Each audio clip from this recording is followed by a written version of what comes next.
하나님의 말씀은 사사기 7장 19절에서 25절 말씀입니다. 우리 말씀을 교독하도록 하겠습니다.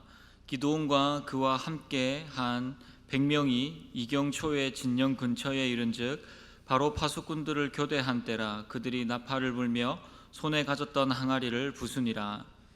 세대가 나팔을 불며 항아리를 부수고 왼손에 횃불을 들고 오른손에 나팔을 들어 불며 외쳐 이르되 여호와와 기드온의 칼이다 하고 각기 제자리에 서서 그 진영을 에워싸매 그 온 진영의 군사들이 뛰고 부르짖으며 도망하였는데 300명이 나팔을 불 때 여호와께서 그 온 진영에서 친구끼리 칼로 치게 하심으로 적군이 도망하여 스레라의 벳시다에 이르고 또 닷밭에 가까운 아벨무홀라의 경계에 이르렀으며 이스라엘 사람들은 납달리와 아셀과 온 므낫세에서부터 부름을 받고 미디안을 추격하였더라.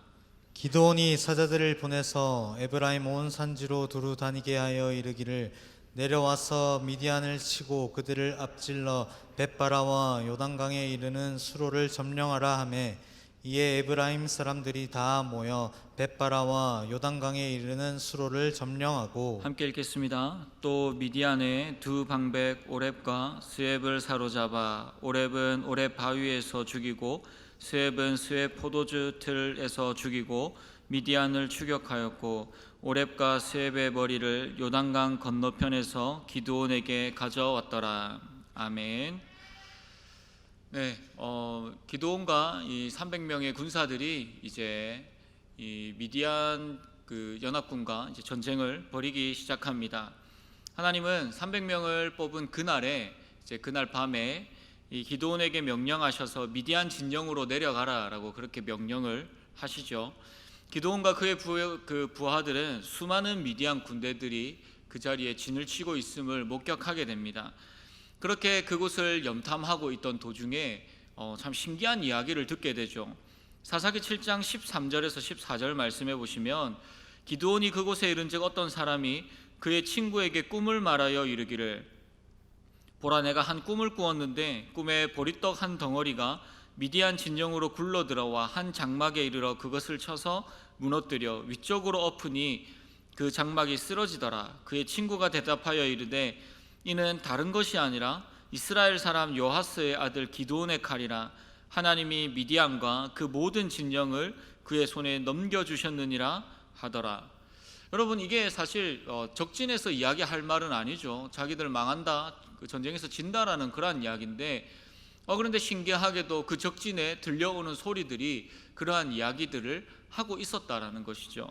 그래서 이 이야기를 들은 이 기드온은 미디안에 대한 승리를 그가 확신을 하게 됩니다. 기드온은 곧바로 부대로 복귀하여서 이 300명을 100명씩 세 부대로 이제 나누게 되죠. 그리고 그들을 편성하고 난 이후에 나팔을 그리고 이 빈 항아리 안에 횃불을 넣어서 그들이 들고 이제 대기하도록 미디안 그 진영 근처에 숨어 있도록 그들에게 이제 지시를 내립니다. 그리고 그들에게 이렇게 명령을 하죠. 사사기 7장 17절 18절 말씀입니다. 그들에게 이르되 너희는 나만 보고 내가 하는 대로 하되 내가 그 진영 근처에 이르러서 내가 하는 대로 너희도 그리하여 나와 나를 따르는 자가 다 나팔을 불거든 너희도 모든 진영 주위에서 나팔을 불며 이르기를 여호와를 위하여 하라, 기드온을 위하여 하라 하니라. 자, 여러분, 이 17절 18절 말씀을 보시고 혹시 뭔가 조금 이상하다고 생각되지 않으십니까? 전혀 모르시겠습니까? 뭐가 이상하지 막 이러고 지금 눈빛으로 쳐다보시는데, 여러분 사실 이 말씀을 보면서 여러분 좀 이상함을 느껴야 합니다. 왜냐고 하면 여러분, 승리를 분명히 누가 주신다고 말씀하셨습니까? 하나님이 주신다고 말씀을 하셨습니다. 이 모든 전쟁 가운데서 기드온이 하고 있는 일은 아무것도 없습니다. 하나님이 기드온을 부르셨고, 또한 하나님께서 기드온에게 사람을 붙여주셨고, 또한 하나님이 미디안을 치실 것이며 하나님이 그 미디안 진영을 혼란스럽게 하시고 하나님께서 미디안 사람들 그 군사들끼리 자기들끼리 싸우게 하실 것이고, 또한 하나님께서 그 전쟁을 통하여서 하나님이 승리하셨음을 보여주실 것입니다. 여기에서 기드온이 하는 일이 무엇일까요? 아무것도 없다라는 것이죠.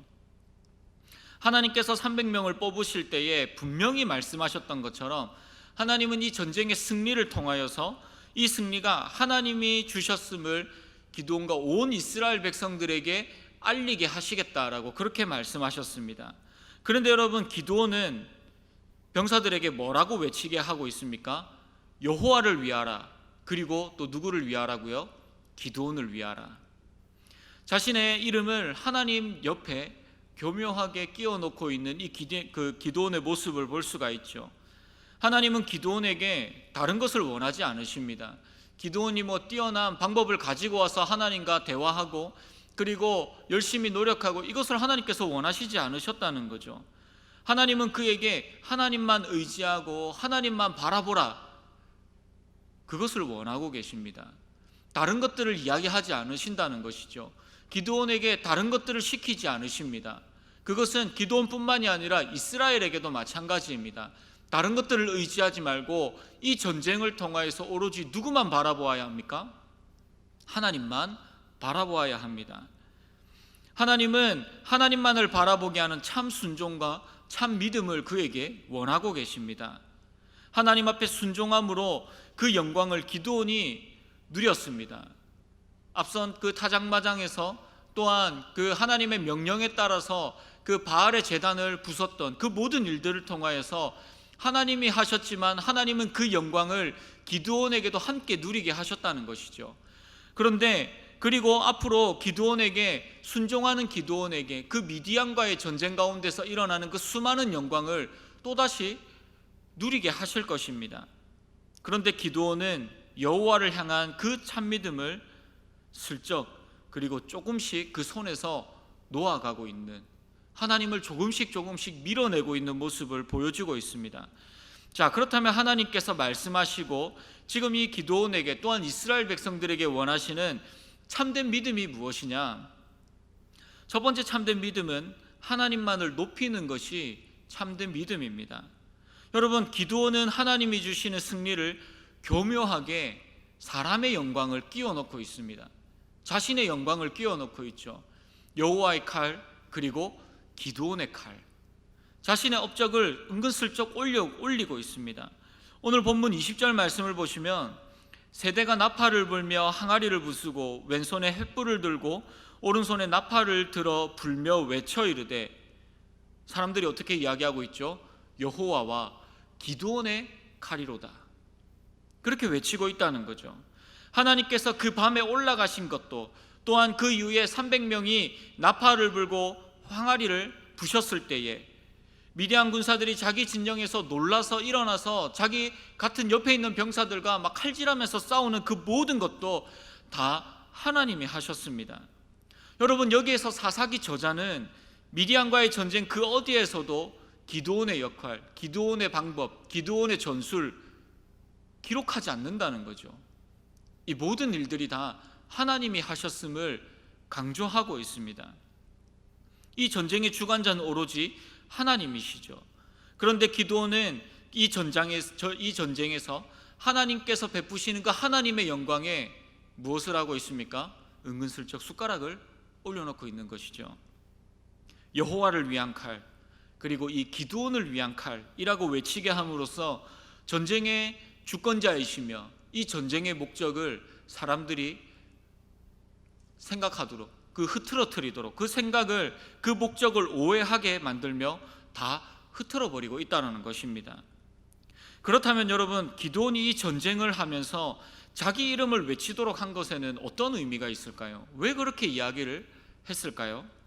결국 기드온은 하나님의 역사하심에 자신의 수고와 자신의 헌신을 덧붙여 가려고 하는 것입니다. 이것을 사람들이 알아주고 이 전쟁에서 누가 우리를 승리로 이끌었느냐? 아, 저 사람이 이끌었다. 저 기드온이라는 사람이 이 미디안을 무너뜨렸다, 무찔렀다, 승리하였다. 그 이야기를 듣고 싶어 하는 것입니다. 결국은 자기 자랑이며 교만이며 그리고 사람들에게 인정받고 싶어 하는 이것이 결국 하나님의 역사를 다 흐트러뜨려 버리는 그러한 역할을 하게 된다는 것이죠. 여러분, 그런데 솔직히 이야기하면 오늘 이 본문 말씀을 통하여서는 기드온의 이러한 태도가 그 전쟁에서 심각하게 반영되는 것은 아닙니다. 이렇게 했다고 해서 전쟁이 갑자기 다른 방향으로 흘러간다든지 하나님께서 그 전쟁에서 발을 빼신다든지 그렇게 하지 않았다라는 것이죠. 치명적인 실패를 가지고 오는 것도 아니었습니다.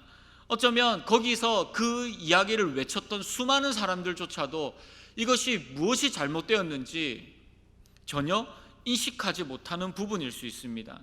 그런데 여러분, 기억하셔야 됩니다.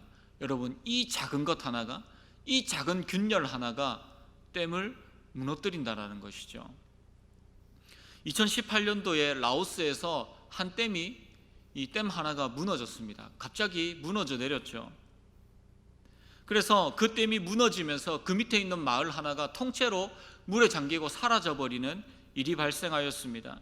수만 명의 실종자와 이재민이 발생하였는데 그 댐에 왜 무너졌느냐? 그 이유가 무엇이냐? 뭐가 어디에서 날라와가지고 그 댐을 부순 것이 아닙니다. 폭파된 것도 아닙니다. 작은 균열 하나가 점점 더 커지면서 결국은 그 댐이 무너져 내린 것이죠. 여러분, 우리도 이러한 방식으로 신앙생활을 하고 있지 않습니까? 하나님이 받으셔야 할 그 영광의 자리에서 조금씩 그 영광을 가로채고 있지는 않느냐는 것이죠. 누군가 나의 수고를 알아주고 누군가 나를 인정해 주기를 원하고, 내가 우리 공동체에서 이 자리에 서서 이렇게 하고 있는데 사람들이 나를 좀 알아줬으면 좋겠어. 내가 하나님을 위하여서 이렇게 일을 하고 있는데 사람들이 좀 인정해 줬으면 좋겠어. 여러분, 우리가 하나님 앞에 입술로 고백은 모든 것이 하나님의 은혜입니다. 모든 것이 주님의 은혜라고 그렇게 고백을 하면서 그 뒤에 자신이 기여한 바를 덧붙이고 살아가고 있지 않습니까? 하나님, 모든 것들이 은혜입니다. 그런데 하나님, 내가 이런 부분은 또 내가 좀 잘한 것 같습니다. 그렇게 하지 않느냐는 것이죠. 여러분, 기억하십시오. 우리는 하나님과 나 자신을 동시에 높일 수 있지 않습니다. 나를 낮춘다는 것은 하나님만을 온전히 높여드린다라는 것, 하나님 앞에 모든 것에 영광을 돌린다라는 것입니다. 인간적인 인정과 자랑을 하나님 앞에 다 접어두시기를 바랍니다. 우리가 요즘 교회에서 많이 부르는 이 은혜라는 찬양의 가사와 같이 모든 것이 하나님의 은혜라고 진심으로 고백할 때에 우리는 하나님의 온전한 승리를, 또한 온전한 그 은혜를 맛보며 누릴 수 있습니다. 여러분, 진짜 여러분들이 살아가는 그 모든 것들이 하나님의 은혜이심을 고백하십니까? 그렇다면 여러분들의 모든 생각 그리고 욕심, 높아지려고 하는 것 하나님 앞에 다 내려놓으시기 바랍니다. 그럴 때 하나님은 그 영광을 받으시고 또한 그 영광을 여러분들에게도 동시에 누리게 하시는 하나님이십니다.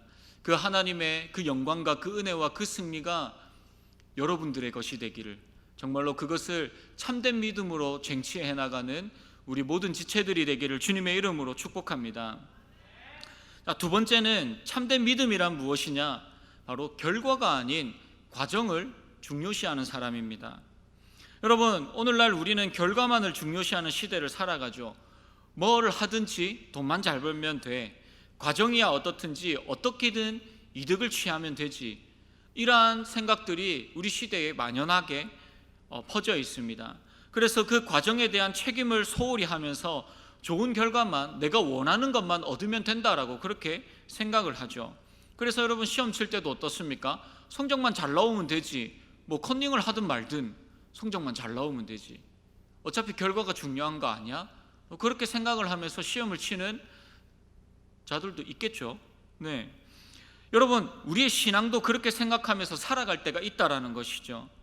과정이야 어떻게 되든 내가 교회 안에서 인정받으면 되고 교회 안에서 신앙생활하면서 결과만 좋으면 된다라고 그렇게 생각을 하면서 살아간다라는 것입니다. 그런데 여러분, 이 과정과 결과를 다 떠나서 진짜 우리가 생각해야 될 것이 무엇이냐? 바로 하나님이 무엇을 원하시는가? 그것을 우리가 생각해야 된다라는 것이죠. 하나님께서 과연 잘못된 과정으로 얻은 결과물을 하나님이 주신 축복이라고 우리가 과연 이야기할 수 있겠냐라는 것이죠. 컨닝을 해서 좋은 성적을 받고 그것으로 사람들에게 칭찬을 받는 것으로 하나님께 영광을 돌립니다라고 이야기를 한다면 하나님이 그 영광을 받으시겠느냐는 거죠. 여러분, 투기를 하고 사기를 쳐서 번 돈으로 하나님 앞에 11조를 하고 헌금을 낸다고 해서 하나님께서 그 헌금을 귀하게 그래 너 진짜 많이 냈네 고맙다 말하시겠느냐라는 것이죠. 뭐로 가도 서울만 가면 된다라는 식의 삶을 하나님께서 과연 인정하시겠습니까? 여러분, 우리는 종종 일이 잘 풀리면, 그리고 우리가 번영되어지고 그리고 일이 잘 되어지면 하나님을 잘 믿고 복을 받고 있다라고 착각을 합니다. 여러분, 오늘 본문의 기드온도 그렇습니다. 자신이 세운 전략이 성공을 하게 됩니다. 24절 25절 본문의 말씀을 보시면 기드온이 사자들을 보내어서 에브라임 온 산지로 두루 다니게 하여 이르기를 내려와서 미디안을 치고 그들을 앞질러 벳바라와 요단강에 이르는 수로를 점령하라 하매 이에 에브라임 사람들이 다 모여 벳바라와 요단강에 이르는 수로를 점령하고.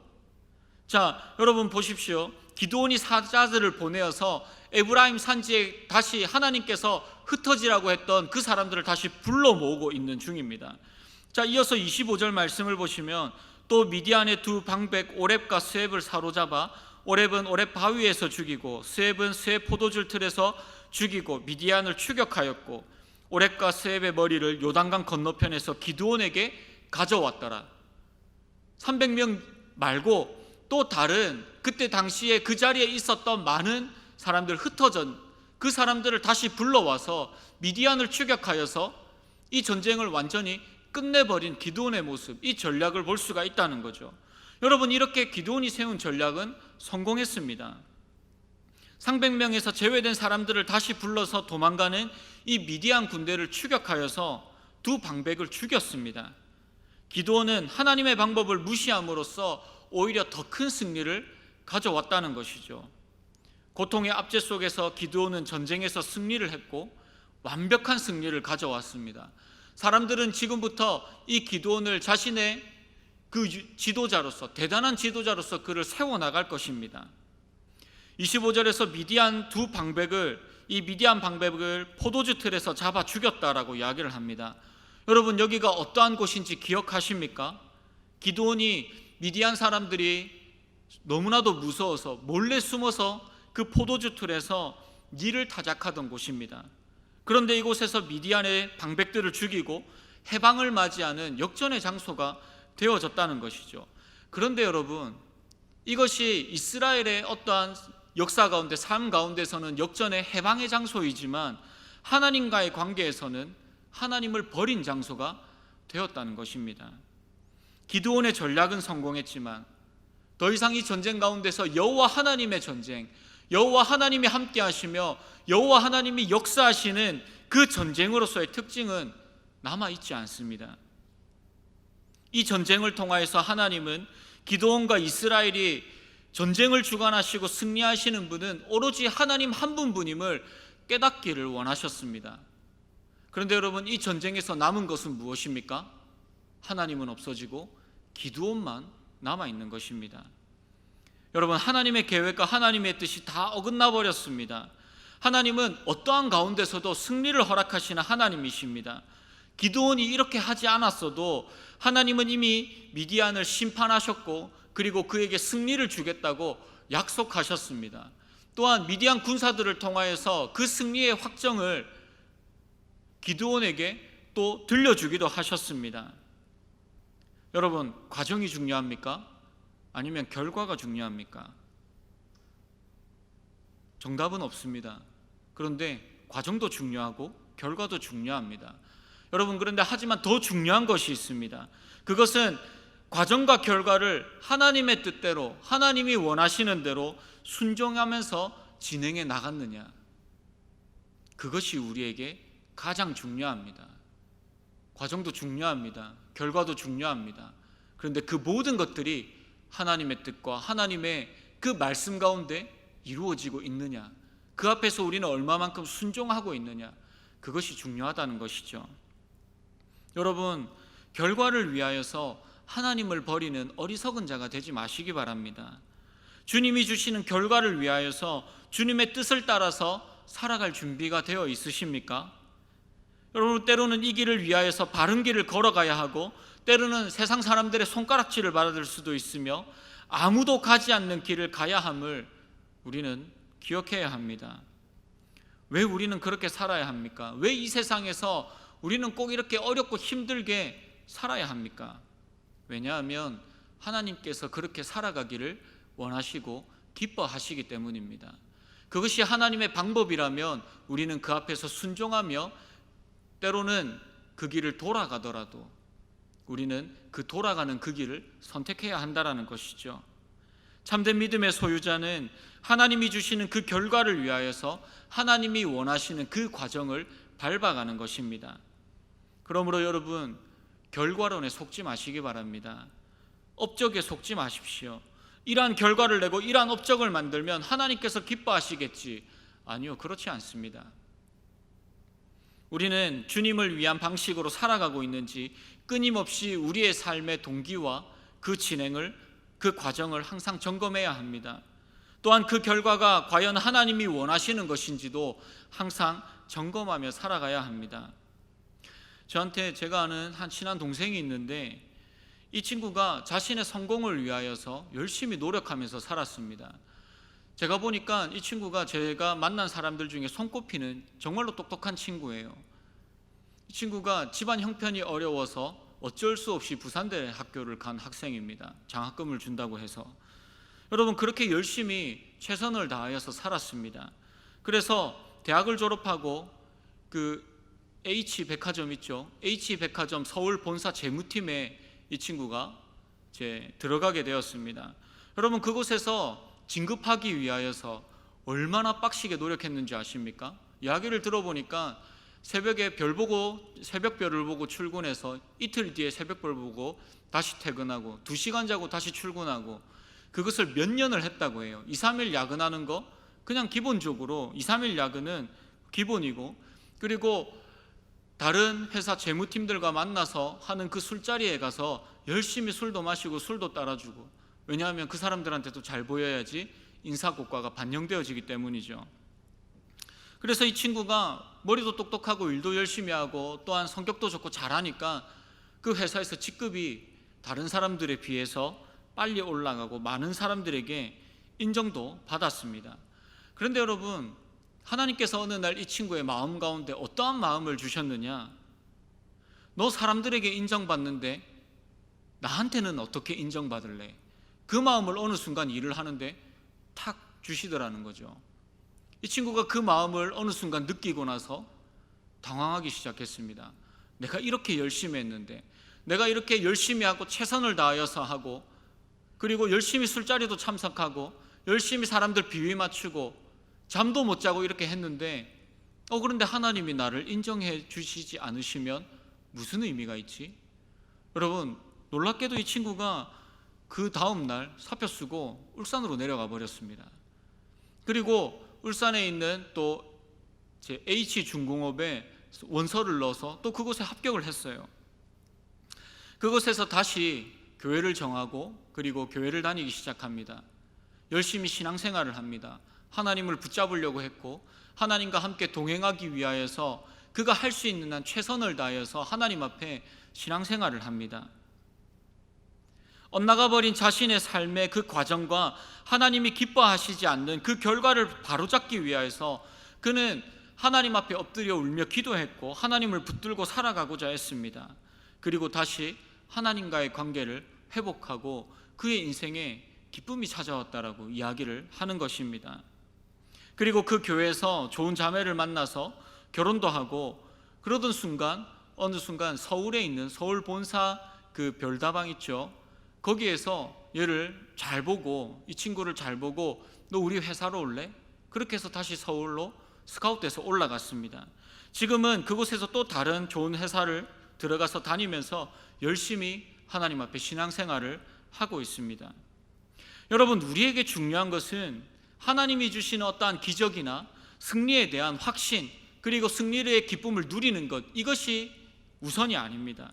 정말로 중요한 것은 이 모든 신앙의 과정들 가운데 하나님이 우리와 함께 하시는지, 하나님이 나와 함께 하시는지, 그리고 무엇보다도 나는 하나님을 향하여서 얼마나 겸손함으로 엎드리고 순종하고 있는지, 하나님의 말씀에 귀를 기울이면서 그 말씀에 최선을 다하여서 살아가고 있는지, 이것이 중요합니다.